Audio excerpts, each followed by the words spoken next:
क्या राधा रानी ही मोक्ष प्रदान करती है? राधा रानी ही सर्वोच्च देवी है। जानने के लिए वीडियो पूरा देखिए और कमेंट में राधे राधे जरूर लिखिए। जिस जीव का साध्य राधा है और उनको पाने का साधन भी राधा एवं राधा नाम ही है। मंत्र भी राधा है और मंत्र देने वाली गुरु भी राधा ही है। जिसका सब कुछ राधा है और जीवन प्राण भी राधा ही है, ऐसे जीवों को पाने के लिए कुछ भी शेष बचता ही नहीं। उन लोगों को सब कुछ प्राप्त ही है। गर्ग संहिता की कथा है कि श्री कृष्ण गोलोक में राधा रानी से पूछते हैं कि प्रिया जी चलोगी पृथ्वीलोक?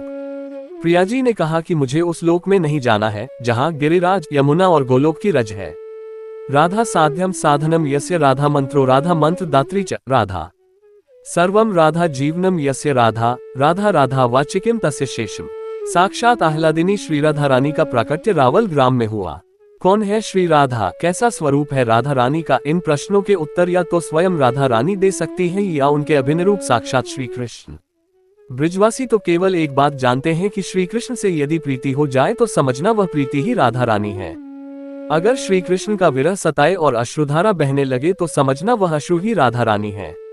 जीव के भीतर जो भाव हैं, वे भाव ही राधा रानी है। जो श्री कृष्ण जैसे साक्षात रस को अपने भाव के पात्र में संजोकर रख सके, वह श्री राधा रानी है। राधा शब्द धारा का उल्टा है। ब्रिजवासी राधा की धारा के प्रवाह में बहते हैं, जिनका अभिवादन भी राधा है। राधा ही स्मरण है, राधा ही समर्पण है। हमारी जीवन रूपी धारा में अपनी इंद्रियों को मोड़कर श्री कृष्ण के चरणों में अर्पण करने की शक्ति को राधा कहते हैं। पुराणों में श्री राधा के 16 प्रसिद्ध नाम आते हैं। वे संपूर्ण रूप से सहज ही कृतकृत्य हैं, स्वयं सिद्ध हैं, इससे उन्हें राधा कहा गया। रा का अर्थ होता है देना और धा का अर्थ है निर्वाण।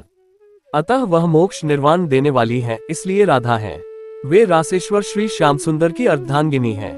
रास की सारी लीला उन्हीं के मधुरतम ऐश्वर्य का प्रकाश है, इसलिए वह रासेश्वरी कहलाई। नित्य रास में उनका निवास है, अतः उनको रासवासिनी कहा गया। वे समस्त रसिक देवियों की स्वामिनी हैं। श्री रसिक शिरोमणि श्री कृष्ण उन्हें अपनी स्वामिनी मानते हैं, इसलिए रसिकेश्वरी कहलाई।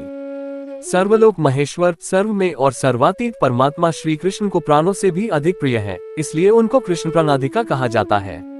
श्री कृष्ण उन्हें सदा प्रिय है, इसलिए उन्हें कृष्ण प्रिय कहते हैं।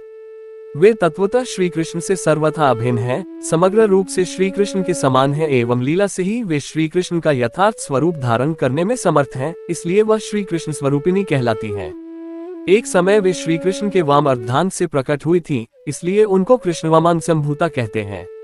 भगवत स्वरूपा परमानंद की राशि ही उन परम सती शिरोमणि के रूप में मूर्तिमती हैं, जो भगवान की परम आनंद स्वरूपा आह्लादिनी शक्ति है, इसलिए उनका नाम परमानंद रूपिणी प्रसिद्ध है। कृष्ण धातु मोक्ष वाचक है, न उत्कृष्ट द्योतक है और आ देने वाली का बोधक है। इस प्रकार से मोक्ष प्रदान करती है, अतः उन्हें कृष्णा कहते हैं। वरुण शब्द सखियों के समुदाय का वाचक है और आ साथ का बोधक है। वे सखी वृंद की स्वामिनी है, इसलिए वृंदा कहलाती हैं।